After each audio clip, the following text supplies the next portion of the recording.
What's going on, guys? Welcome back to another episode. Today we're talking quarantine tank.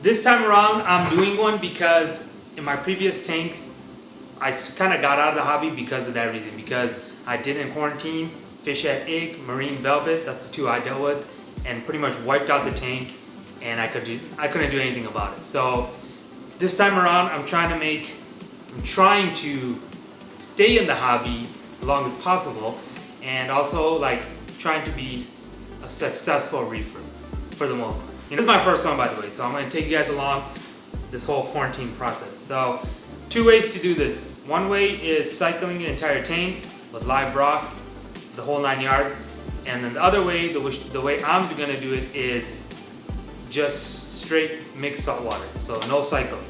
So difference in two, the one with live rocks and like pretty much a whole tank, like sand bed and everything, is when you use medicine like copper.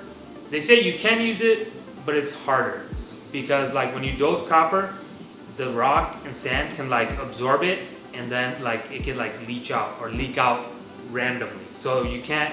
So when you're testing copper, it's gonna be off the charts. You would have to test it like continuously because copper might get released from the rock that it absorbed. So nothing's gonna be consistent, and you might go crazy doing that. So the other way is just no live rock, some PVC, and just mix salt water. So this way it's more controlled. There's nothing's gonna absorb medicine. So two ways: cycled, uncycled. So I'm going the uncycled way. So the only thing I'm gonna have to be watching out for is ammonia levels. So which means I'm gonna be feeding the fish, and there's no like beneficial bacteria to break down ammonia. So I'm gonna have to do continuous water changes. So with that being said, I got this saltwater tank ready, warmed up, it's mixing. So now when I need to do water changes, I'm just ready to go. So keep that in mind. If you're doing it this way, have salt water heated, mixed, ready to go for water changes. All right, let's talk about what you need for a QT tank. I try to do this the most budget-friendly way because I wasn't trying to spend a ton of money.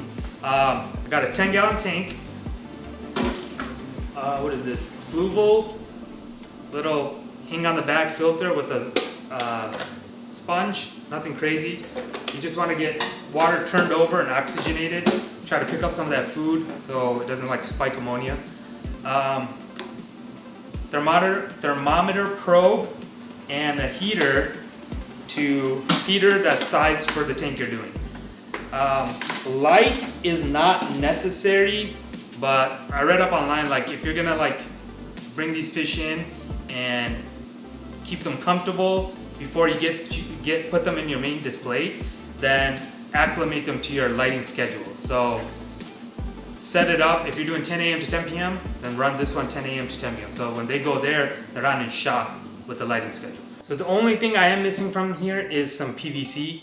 So get you some like elbows or just some straight little pieces that you can throw in there for the fish to hide in and not like stress themselves out just from open water. So get some of that too, and you'll have everything for a quarantine tank.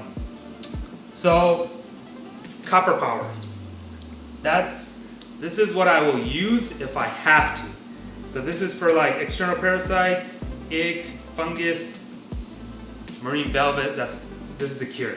I read a bunch of reviews on this. It seemed like this was the way to go. But my thing is, if the fish isn't sick, then why medicate them, right?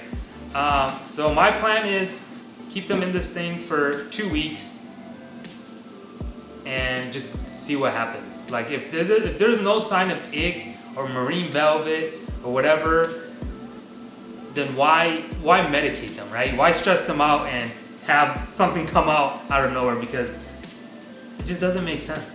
So my plan is check them out for 2 weeks. If nothing happens, I'm gonna put them in my main display.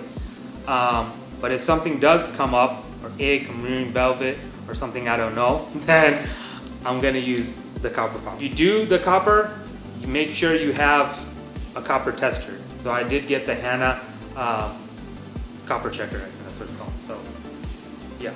If you guys enjoyed this video and found it helpful, smash that like button, and if you haven't already, subscribe to the channel. Just click that button, subscribe.